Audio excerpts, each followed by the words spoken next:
let's do a few viewer questions. Okay. It's been a long time since our last podcast. Right, We're trying to right. make them more regular. So Yeah. out of all the questions I have, we only are going to take 3 this time. So here's one from DD. Is it worth learning several instruments and playing them on a good level, or is it better to focus exclusively on one instrument, like piano, and become totally fluent in it? Now, this is really interesting for both of us for completely different reasons. Why don't you field it first, and then I'll give my unusual perspective. I'm excited to hear that perspective.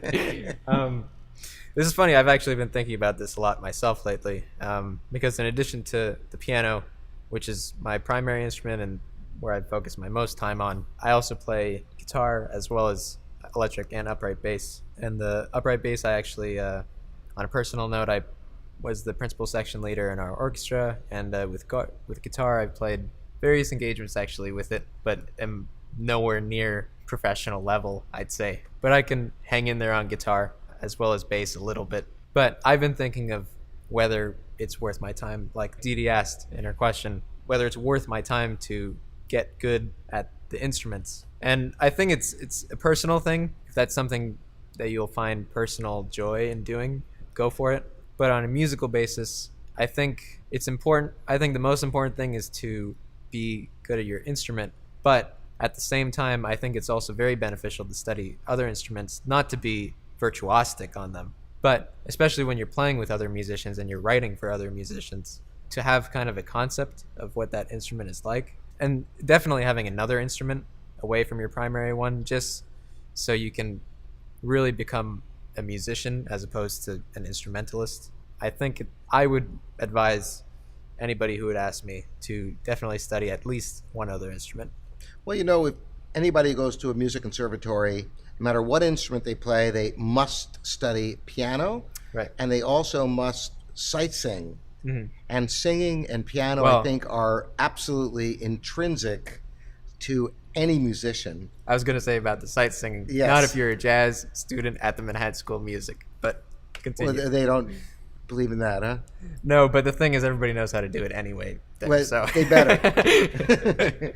No, because they are so completely diametrically opposed in how the challenges that you meet with them. Mm-hmm. With voice, you absolutely have to hear the music, or you're going to get some ghastly sound. Right. And on piano, you have the benefit of being able to play complex chords and such, which many people play instruments that only play one note at a time.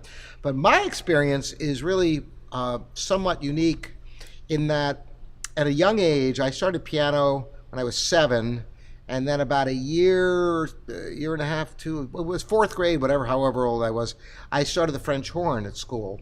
And in junior high, it hit me. I remember saying to my parents, how am I going to decide between piano and French horn? And they said, oh, you'll know. And I said, no, I won't. And I didn't. And so I ended up getting accepted to the Manhattan School of Music on piano and French horn. And throughout all my conservatory years, I studied both instruments.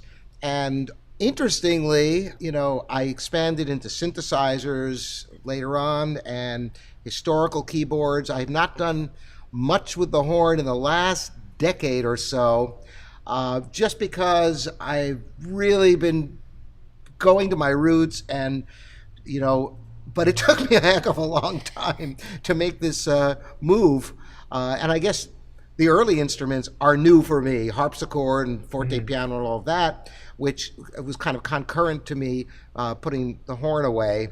But here's the interesting thing that I always found, because I played both instruments for many, many, many years, is that whenever I would have an epiphany on one instrument, it would always translate to the other instrument. Not only that, but I could hear in my fellow pianist colleagues that they didn't play a wind instrument and they would never play the piano. They didn't understand the concept of the breath and Right. the phrase in a way that playing a wind instrument, you get it. Or a stringed instrument with a continuum.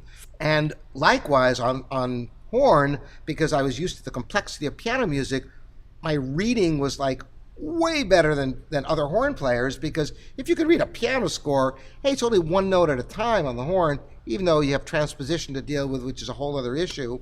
but my years of sight singing helped me with that. So I think there's tremendous benefits, but you don't want to spread yourself too thin.